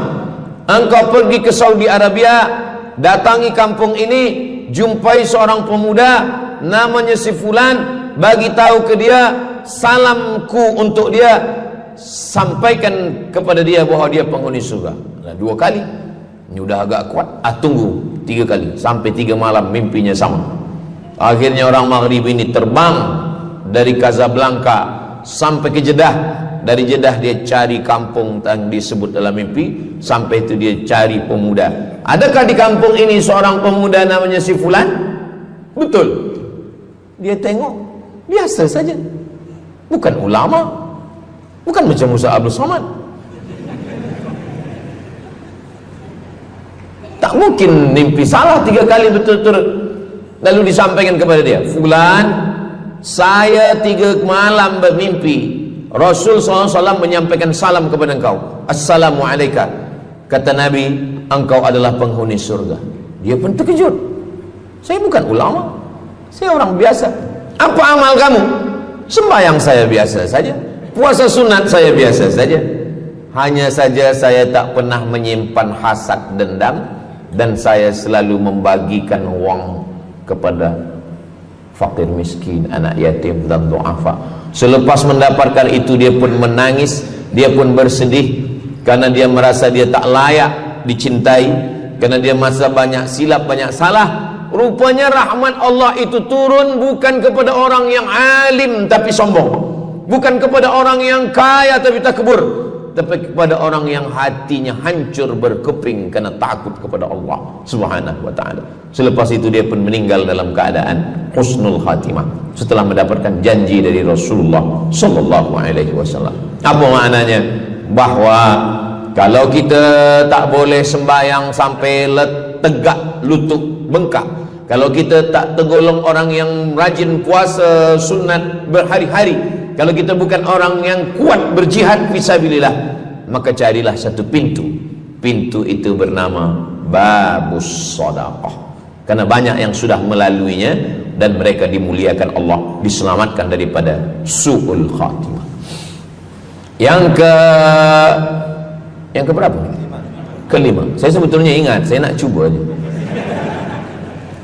Kalau jamaah masih ingat, itu maknanya mereka masih konsen lagi, masih sedar. Kalau dah terserah Ustaz lah nama berapa, kami pun dah tak balik dalam. Yang kelima, dawu mardakum bis sadaqah. Yang kelima, dawu mardakum bis sadaqah. Obati orang yang sakit di antara kamu dengan sedekah. Datang seorang lelaki yang lututnya bernanah menemui Imam Abdurrahman ibnu Mahdi. Wahai Imam Abdurrahman bin Mahdi, lutut saya ni bernanah, tak sihat-sihat. Kata Imam Abdurrahman bin Mahdi, saya ingat satu hadis Rasulullah, dawu mardakum bis sadaqah. Cuba engkau cari kampung yang di kampung itu tak ada air, kamu buat perigi. Perigi. Di kampung saya namanya perigi. Lalu dia pun pergi ke kampung yang tak ada air, dia galikan perigi. Selepas itu sehari, 2 hari, 3 hari, sepekan, sebulan, lutut dia sihat kering. Dia datang lagi kepada Imam Abdurrahman ibnu Mahdi. Alhamdulillah Imam Abdurrahman ibnu Mahdi, lutut saya sudah sihat. Apa hubungan lutut dengan sedekah? Rupanya setiap orang yang mengambil air untuk minum, untuk berwudu, untuk mandi, untuk memasak, selepas itu mereka berdoa, ya Allah, berikanlah kebaikan kepada orang yang sudah membagikan air ini. Ad-du'a silahul mu'min, doa senjatanya orang beriman.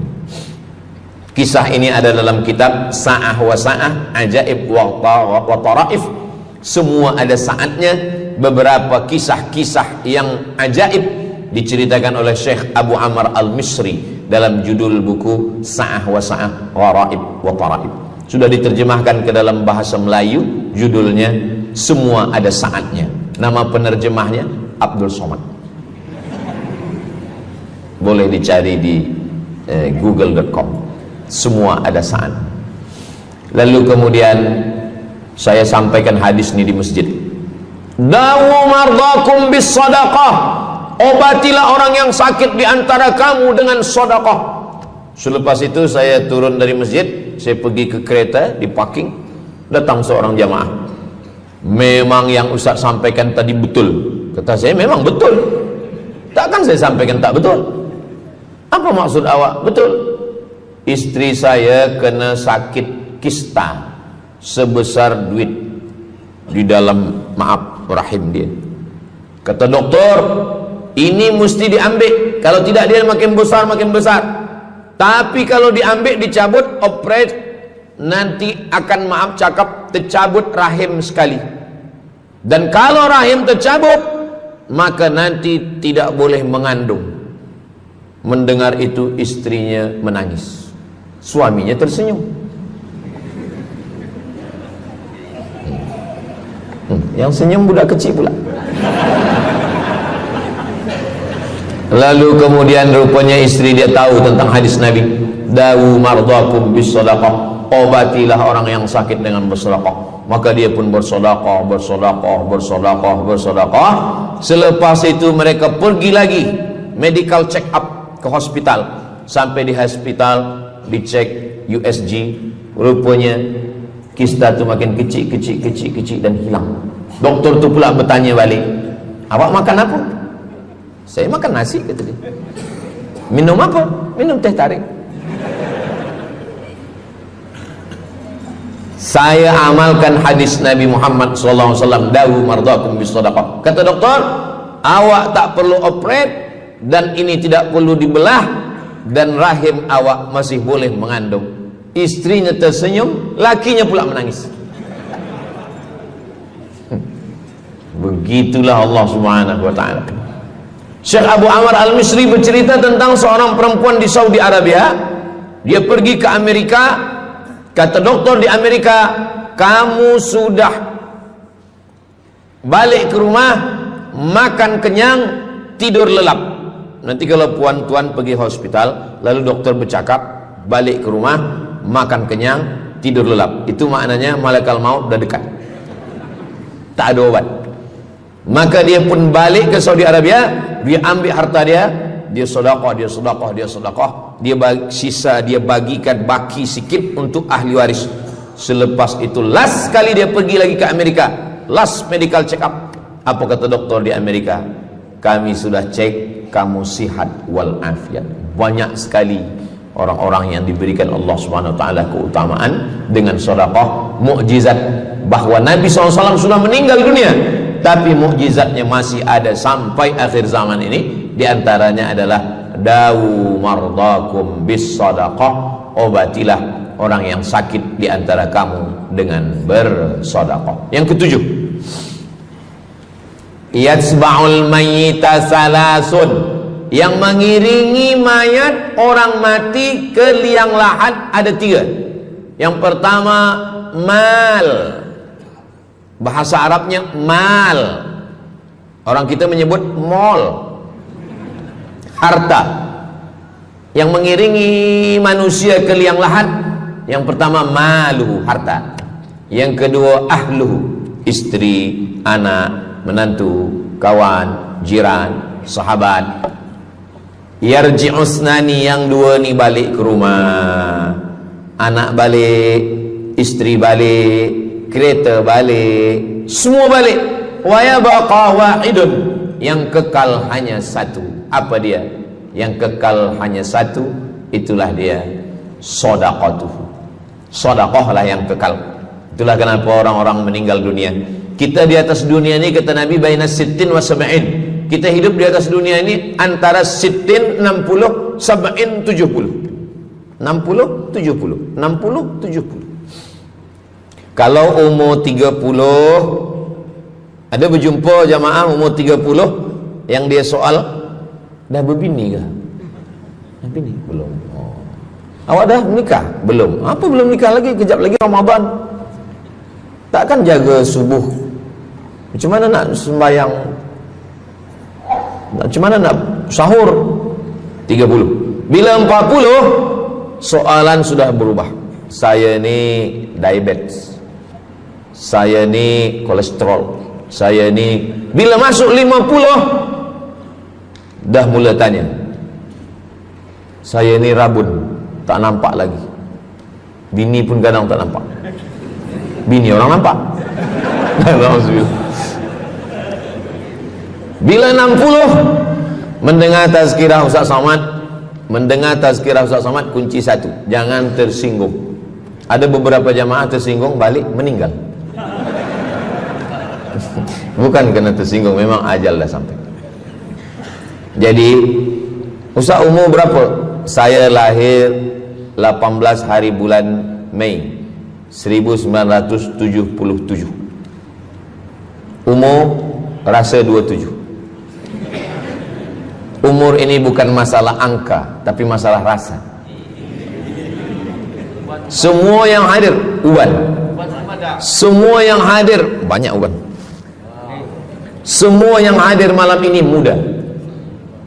Mana muda lagi Ustaz? Kami dah tua. Ini bukan orang tua. Ini orang tua yang terjebak di tubuh pemuda. Ini semua pemuda-pemuda. Siapapun yang sembahyang ke masjid, siapapun yang berjamaah, maka dia muda. Siapapun yang tidur di rumah tak sembahyang, dia sudah tua. Lautan kan kuseberangi, gunung kan kudaki, masjid kulalui. Ini orang tua semua. Jadi tua dan muda itu bukan masalah usia, bukan masalah umur, tapi masalah perasaan kita. Saya kalau ditanya orang, umur Ustaz berapa? Qamariyah apa Syamsiah? Muharram Safar apa Januari Februari? Jadi masalah umur ini insyaallah kita semua dibagi Allah kesihatan. Amin ya rabbal alamin. Yang sakit-sakit diangkat Allah penyakitnya. Amin. Jadi kata Nabi SAW, semuanya tinggal, wa yabqa wahidun, yang tinggal hanya satu, wa amaluhu, di antara amal adalah sedekah. Itu yang ketujuh. Nabi meninggal umur 63 tahun.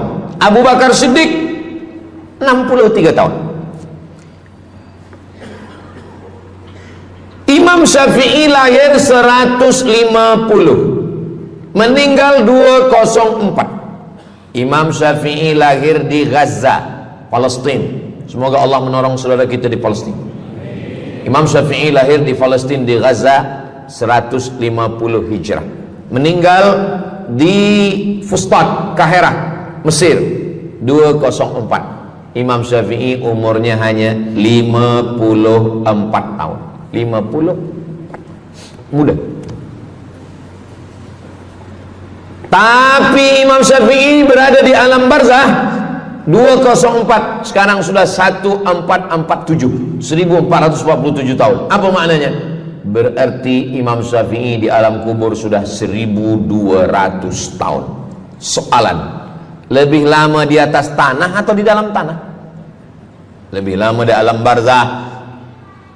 Di alam rahim 9 bulan 10 hari. Di alam dunia 63 tahun. Kalau sampai di alam kubur menunggu hari kiamat. Imam Syafi'i sudah 1200 tahun. Tapi setiap detik, setiap menit, setiap jam, dari maghribi sampai ke Nusantara, semua orang menyebut nama Syafi'i, Syafi'i, Syafi'i, Syafi'i. Setiap kampung ada nama orang Syafi'i. Setiap kawasan ada nama orang Syafi'i. Begitulah mulianya Imam Syafi'i. Kita, seandainya kita mati, berapa lama lagi kita di alam barzakh? Dulu ada yang mengatakan kiamat 2012, rupanya tak jadi. Kan ada filmnya, kiamat 2012, Steven Spielberg. Tak jadi. Yas'alunaka 'anis sa'ati ayyana mursaha. Mereka bertanya kepadamu tentang hari kiamat. Qul, katakan, la ya'lamuha illa hu. Yang tahu hanya Allah Subhanahu wa ta'ala. Pikirkan, kalau kita mati, apa yang akan mengalir? Rumah kita dijual anak kita, dibagi-bagi kepada ahli waris. Kereta kita dijual semuanya. Tapi orang yang membina masjid di Brunei Darussalam, masjid dah cantik-cantik, besar-besar, elok-elok. Tadi kami cerita tentang Muslim yang ada di Kamboja, yang ada di Vietnam, yang ada di Myanmar, kesusahan, kepayahan, yang ada di Palestin. Itu kalau kita tolong, mengalir sampai hari kiamat. Kita fikirkan apa yang akan mengalir selepas kita mati menghadap Allah Subhanahu wa ta'ala. Di antara yang pasti mengalir, anak belum tentu. Waktu kita hidup dia soleh, selepas kita mati dia stres. Na'udzubillah. Mudah-mudahan anak-anak kita semua anak-anak yang soleh-soleh. Tapi yang pasti adalah sedekah. Maka kita siapkan sedekah menolong agama Allah Subhanahu wa ta'ala. Yang ke-8, kata Nabi SAW, idza matal insan, hadisnya ada dalam Sahih Muslim. Idza matal insan, ada orang yang membaca hadis ini idza mata ibnu Adam. Idza mata ibnu Adam itu tarjamah, bukan bunyi teks. Bunyi teksnya idza matal insan, kalau manusia mati, inqata'a, putus. Tapi banyak yang salah faham tentang hadis nih. Kamu malam ni tak ada buat kenduri orang mati, tak ada baca doa, tak ada baca yasin, tak ada baca tahlil. Idza matal ibnu Adam, kalau manusia sudah mati, putus. Jangan kirim-kirim doa lagi. Banyaklah soalan ke saya, Ustaz Abdul Somad, ya, macam mana kalau orang sudah mati tak ada anak, lalu siapa yang mendoakan dia? Kata saya, yang mendoakan dia saya. Allahumma ighfir lahu warhamhu wa'afihi wa'fu anhu. Siapa yang akan bacakan Al-Fatihah untuk dia? Saya akan bacakan Al-Fatihah. Saya tengok muka dia macam ragu. Dia tak percaya Fatihah ini sampai. Siapa yang tak percaya Fatihah sampai, saya tak marah. Sebab ni masalah yang ghaib. Siapa yang tak percaya Yasin itu sampai, siapa yang tak percaya Fatihah itu sampai, saya tak marah. Bagi saja nama semua, lengkap dengan bin. Nanti bila mati saya kirim. Bila tak sampai, cepat-cepat bagi tahu.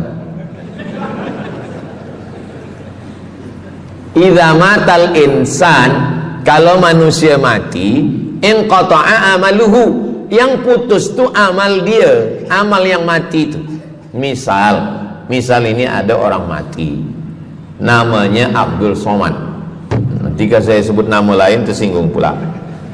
Ada orang mati namanya Abdul Somad. Idza matal insan, kalau Abdul Somad ni mati, inqata'a amaluhu, maka yang putus tu amal dia. Amal Abdul Somad ni yang putus. Amal orang Brunei untuk Abdul Somad putus atau tak putus? Tidak putus.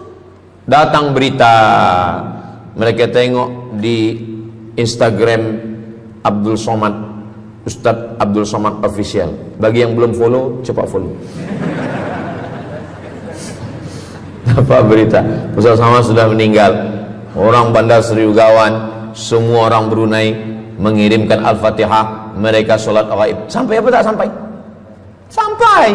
Jadi mana yang putus itu apa maknanya?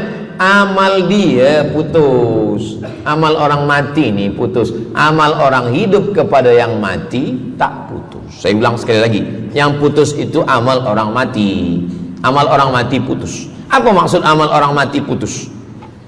Kepada muslimin muslimat, sila datang ke masjid yang akan membagi tazkirah almarhum Abdul Somad. Itu putus. Mana boleh tazkirah lagi? Orang mati itu amalnya putus, tapi amal orang hidup untuk orang mati tidak putus. Kalau memang putus, kenapa ada amalnya yang tak putus? Ada amal dia yang tak putus. Ini Abdul Somad mati dia, amal dia semuanya putus, tapi ada amal dia yang tak putus. Pertama, shadaqatun jariyah. Sedekah itu kan amal dia, tak putus. Sedekah dia bina masjid dia, sedekah dia tahfiz Quran. Budak-budak tahfiz Quran itu menghafal Quran, jadi tuan guru, punya murid, punya pondok, maka tak putus. Amal dia tapi tak putus. Yang kedua, ilmun yuntafa'u bih, mengajar dia, diamalkan orang, tak putus. Waladun solihun, anak soleh. Anak soleh itu maksudnya, anak soleh itu kan amal dia. Nah, itu yang banyak orang yang tak paham. Macam mana amal soleh, macam mana amal soleh itu amal kita? Macam mana anak soleh itu amal kita? Kalau istri, mohon maaf, kalau istri awak cuma awak tengok saja, apakah mungkin dia hamil? Nah, itu dah payah betul dah menjelaskan. Maknanya anak kita itu amal kita. Maka kalau kita mati, dia tetap mengalir. Bukan berarti doa orang lain tak sampai. Ini banyak orang salah faham. Selepas orang meninggal, tak usah baca doa lagi, tak usah Allah maafir lahu lagi, tak usah baca Yasin lagi, tak sampai. Maksud putus itu amal orang mati itu putus. Kalaulah putus amal orang hidup kepada orang mati, tak ada salat jenazah. Nanti kalau ada orang mengatakan tak usah baca doa, kita udah putus semua, nanti bila dia mati jangan sembahyangkan. Sebab sembahyang jenazah itu kan amal orang hidup untuk orang mati. Allahu Akbar, Allahu Akbar, Al-Fatihah, Allahu Akbar, salawat, Allahu Akbar, Allahumma fir lahu warhamhu wa'afihi wa'fu anhu, Allahu Akbar, Allahumma la tahrimna ajrahu wa la taftina ba'dahu wa waghfir lana wa lahu wa li ikhwanina alladhina sabaquna bil iman wa la taj'al fi qulubina ghillan lil ladzina amanu rabbana innaka ra'ufur rahim. Empat itu sampai, Al-Fatihah sampai, doa sampai, Al-Fatihah sampai, solawat sampai, doa takbir 3 sampai, doa takbir 4 pun sampai. Itu maknanya amal orang hidup sampai, tapi amal orang mati putus. Apakah orang mati itu tetap beramal? Orang mati tetap beramal, tapi katanya putus. Yang putus itu amal wajib. Sholat wajib, tak wajib lagi. Puasa wajib, tak wajib lagi. Adapun amal yang tak wajib, makanya kalau ada suami yang tak mau amal wajib, suruhlah dia mati. Mana dalil ustadz bahwa orang mati tetap beramal? Waktu Nabi Muhammad SAW Isra Mi'raj, Nabi Isra Mi'raj, Nabi tengok Nabi Musa sholat di dalam kuburnya. Padahal Nabi Musa sudah meninggal. Itu menunjukkan orang meninggal pun beribadah, tapi ibadah dia tidak wajib lagi. Waktu sampai di Masjidil Aqsa, Nabi Ibrahim sholat, Nabi Musa sholat, Nabi-Nabi sholat, padahal mereka sudah meninggal dunia. Itu menunjukkan bahwa orang mati beribadah, tapi ibadahnya tidak wajib. Yang kita wajib ini hanya dari akil baligh sampai kita mati. Siapa yang wajib sembahyang? Akil baligh. Siapa yang wajib puasa? Akil baligh. Siapa yang wajib haji? Akil baligh mampu. Ada orang akil, ada orang baligh tapi tak akil. Umur 15 tahun, 20 tahun, 30 tahun, baligh umurnya sampai tapi tak akil, tak ada akal. Rufi'al qalam, kertas, pena. Pena dia terangkat, tak mencatat. Ada 3 orang yang penanya tak mencatat. Yang pertama, anis sobi hatta yahtalim, budak kecil sampai dia mimpi akil balik. Yang kedua, anin naim hatta yastayqiz, orang tidur sampai dia terjaga. Yang pertama, budak kecil sampai akil balik. Maka kalau nak nakal waktu kecil itulah. Menyesal saya Ustaz, waktu kecil dulu baik-baik. Yang kedua, anin naim hatta yastayqiz, orang tidur sampai dia jaga tidur. Makanya kalau nak buat dosa waktu tidurlah. Ada seorang suami tidur, selepas itu dia terjaga, dia katakan ke istri dia, Adinda, buah hati belayan jiwa, siang dan malam terbayang-bayang, makan tak kenyang, tidur tak lelap. Abang bermimpi malam tadi. Mimpi apa? Mimpi berbini lagi. Kata istri dia, engkau tidur lagi, mimpi lagi, ceraikan dia. Macam mana nak tidur lagi? Begitulah. Tapi perempuan ini tak ada di Brunei, di kampung saya. Sini baik-baik. Orang tidur, dia tidak boleh dihukum, sebab mimpi kita tak boleh buat-buat. Anin naim hatta yastayqis, orang tidur sampai dia jaga tidur. Anil majnun hatta yafiq, orang gila sampai sehat. Orang gila tak diambil hukum, tak wajib sembahyang, tak wajib puasa. Itu maka kadang isteri kalau ada lelaki tak sembahyang, abang ni gila ke? Kata, aku tergila-gila dengan kamu sayang. Jadi siapa yang wajib? Macam mana dengan orang yang pikun, hilang ingatan? Hilang ingatan bila dari mula zuhur azan sampai waktu asar habis, ingatan dia hilang, maka dia tak wajib sembahyang. Tapi bila dia ingat sekejap, dia wajib lagi. Itu pula masalahnya Ustaz. Laki saya ni hilang ingatan waktu sembahyang saja. Lepas tu ingat balik berakal. Kata orang kalau sudah tua kita mengalami namanya demensia. Manusia demensia, amnesia. Amnesia tak ingat apa-apa, semua lupa.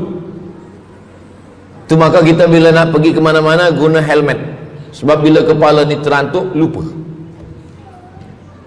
Ada kawan saya, dia hafaz Quran 30 juz, ceramah tazkirah ke mana-mana, bawa kereta jatuh. Kata dia banyak ayat-ayat yang hilang, maka aku kalau sembahyang ayat pendek-pendek.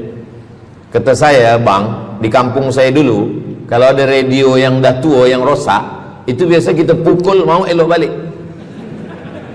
Cuba antukkan sekali lagi, kata saya. Kata dia, aku takut kalau aku antukkan Fatihah ni pula hilang. Maka Islam ini datang menjaga 5. Pertama, menjaga akal. Tak boleh minum khamar, tak boleh guna khamar, narkotik. Menjaga diri, tak boleh bunuh diri. Menjaga kehormatan, tak boleh menghina orang. Menjaga agama, tak boleh membawa aliran sesat, ateis, tak percaya, kekafiran. Menjaga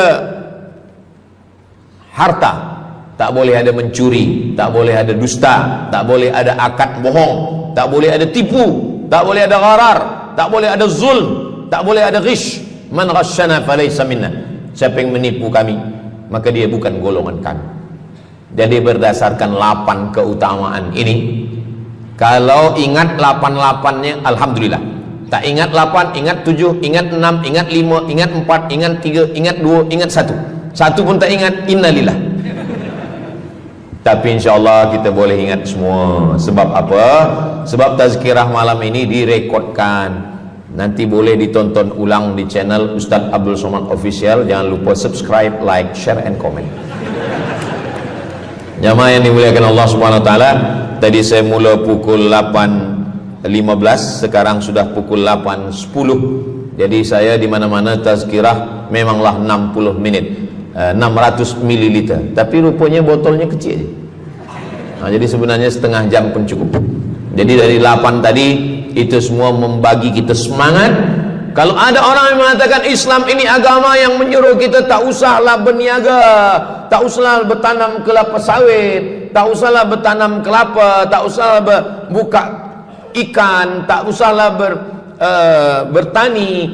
Sesungguhnya Islam ini agama yang menyuruh kita berusaha. Masuk masjid, Allah maftah li abwaba rahmatik. Keluar masjid, Allahumma inni as'aluka min fadlik. Kenapa keluar masjid minta rezeki?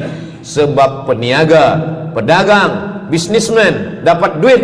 Duitnya bukan untuk dunia, duitnya untuk akhirat. Jadi kalau ada orang mengatakan kereta tak dibawa mati, siapa kata kereta tak dibawa mati? Kereta boleh dibawa mati. Kereta yang macam mana? Kereta wakaf. Ada kereta 10, wakafkan untuk tahfiz Quran. Masa emak saya meninggal, berpesan dia, nanti kalau aku mati, tolong kuburkan aku di samping makam ayahku. Dari tempat saya, rumah saya ke kampung mak saya jauh, 10 jam naik kereta. Hospital tak nak bagi kereta ambulan. Maka selepas itu saya azam dalam diri saya, nanti kalau ada duit, kita buatkan kereta wakaf ambulan. Siapapun saja yang sakit meninggal, free, Alhamdulillah kami ada yayasan tabung wakaf umat namanya, 2 kereta ambulans sekarang. Siapapun yang sakit free. Naik kereta ni free, syaratnya 2, sakit mati. Alhamdulillah, sesiapa saja datang boleh. Jadi saya rasa sakit hati, dalam hati saya itu saya mesti azamkan, tekadkan ini. Begitu juga dengan tahfiz, guru-guru, cikgu-cikgu, pelajar-pelajar, buatkan kereta. Begitu juga dengan rumah. Apa kata orang? Untuk apa bina rumah elok-elok, rumah besar? Rumah tak dibawa mati. Rumah boleh dibawa mati. Rumah yang mana? Rumah tahfiz Quran. Assalamualaikum. Waalaikumsalam. Ustaz Abdul Somad, betul, saya ada rumah Ustaz, 9 bilik, 2 aras, parking lapang. Rumah siapa? Tak tahu. Ini rumah siapa Tuan? Tuan Haji. Rumah saya. Tuan Haji di mana sekarang? Saya di Surabaya, Ustaz Abdul Somad. Rupanya dia dulu kerja kilang minyak di Riau, Sumatera. Lepas pencen dia balik ke Jawa. Jadi rumah ni saya nak wakafkan. Wakafkan sekarang kami buat rumah tahfiz Quran. Pagi, petang, siang, malam orang hafaz Quran. Ini rumah boleh. Jadi kalau ada orang mengatakan tak usahlah cari harta banyak-banyak, harta tak dibawa mati. Harta dibawa mati dengan syarat diwakafkan, diinfakkan, disedekahkan. Yang paling tinggi zakat wajib. Di bawah zakat wakaf. Wakaf mesti ada 4. Orang yang berwakaf, orang yang menerima wakaf, harta yang diwakafkan, ada ijab dan qabul. Di bawah wakaf infak. Di bawah infak baru sedekah. Kenapa infak lebih tinggi daripada sedekah? Sebab infak adalah harta, sedangkan sedekah tak harta pun sedekah. Senyum itu sedekah. Makanya yang kalau ada box di depan masjid, box di tepi jalan, itu yang tepat ditulis box infak, jangan box sedekah. Sebab kalau box sedekah nanti orang senyum aja. Tabassumika fi wajhi akhika sedekah. Senyummu ke wajah saudaramu adalah sedekah. Tolong untuk dibaca Ustaz.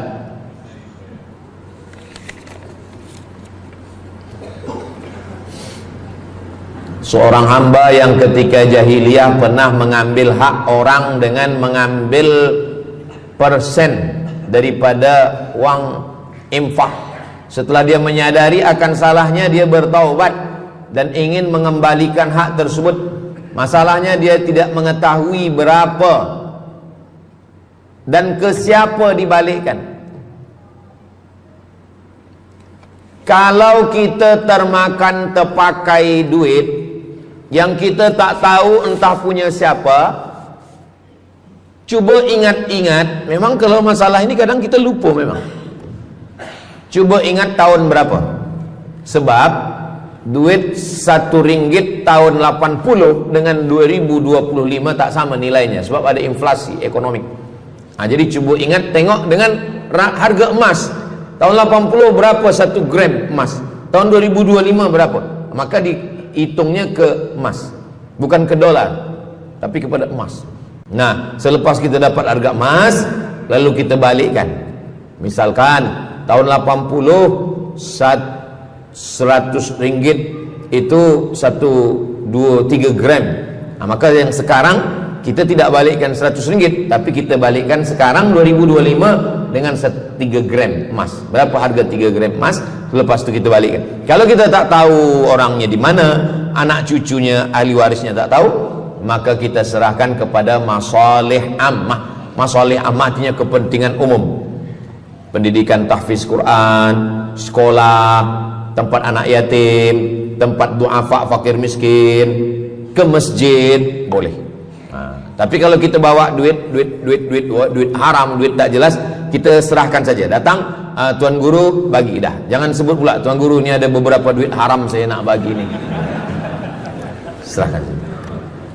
Begitu juga dengan orang yang menyimpan uang di bank yang bukan Islamic bank. Syukran, jazakumullah khair.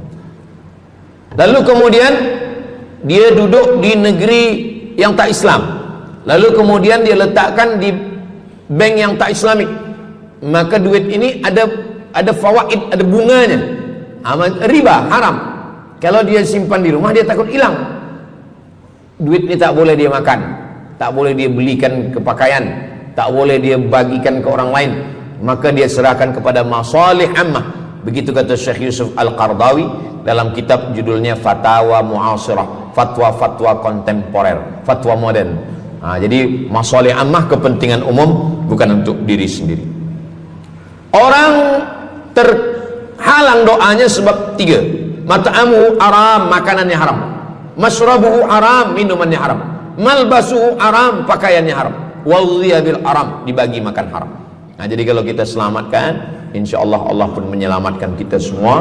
Mudah-mudahan Allah bagi kita, anak cucu kita rezeki supaya kita boleh mengamalkan pintu sedekah ini. Salah satu pintu surga ada namanya babus sedekah. Orang yang masuk surga melalui pintu karena banyak bersedekah. Apakah orang mati itu tetap beramal?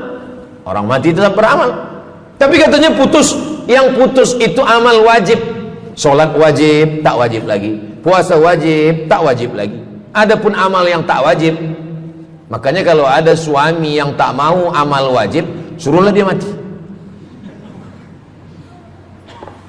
Mana dalil Ustadz bahwa orang mati tetap beramal? Waktu Nabi Muhammad SAW Isra Mi'raj, Nabi Isra Mi'raj, Nabi tengok Nabi Musa sholat di dalam kuburnya, padahal Nabi Musa sudah meninggal. Itu menunjukkan orang meninggal pun beribadah, tapi ibadah dia tidak wajib lagi. Waktu sampai di Masjidil Aqsa, Nabi Ibrahim sholat, Nabi Musa sholat, Nabi-Nabi sholat, padahal mereka sudah meninggal dunia. Itu menunjukkan bahwa orang mati beribadah, tapi ibadahnya tidak wajib. Yang kita wajib ini hanya dari akil baligh sampai kita mati. Siapa yang wajib sembahyang? Akil baligh. Siapa yang wajib puasa? Akil baligh. Siapa yang wajib haji? Akil baligh mampu. Ada orang akil, ada orang baligh tapi tak akil. Umur 15 tahun, 20 tahun, 30 tahun, baligh, umurnya sampai, tapi tak akil, tak ada akal. Rufi'al qalam, kertas, pena dia terangkat, tak mencatat. Ada 3 orang yang penanya tak mencatat. Yang pertama, anis sobi hatta yahtalim, budak kecil sampai dia mimpi akil balik. Yang kedua, anin naim hatta yastayqiz, orang tidur sampai dia terjaga. Yang pertama, budak kecil sampai akil balik. Maka kalau nak nakal waktu kecil itulah. Menyesal saya Ustaz, waktu kecil dulu baik-baik.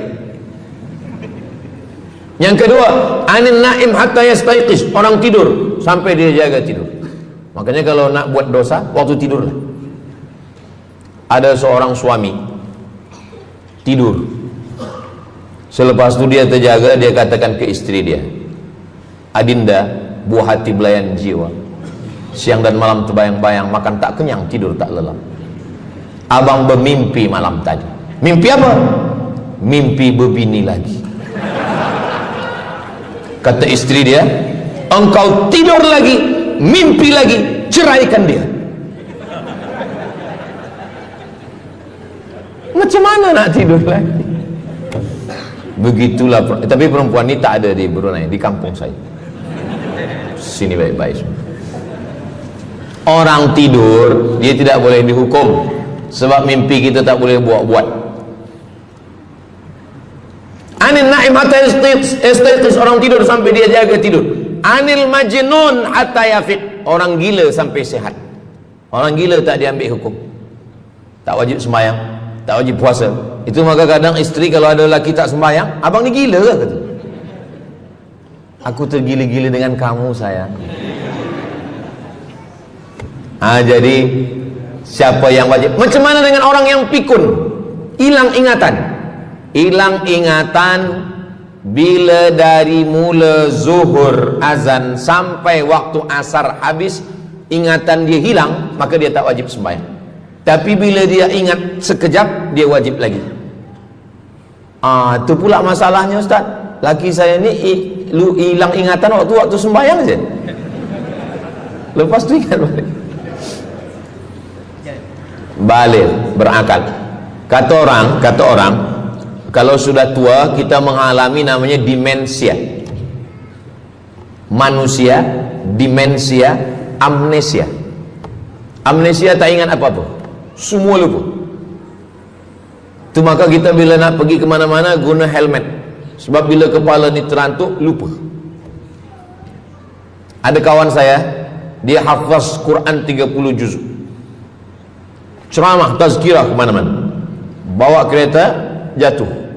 Kata dia banyak ayat-ayat yang hilang, maka aku kalau sembahyang ayat pendek-pendek.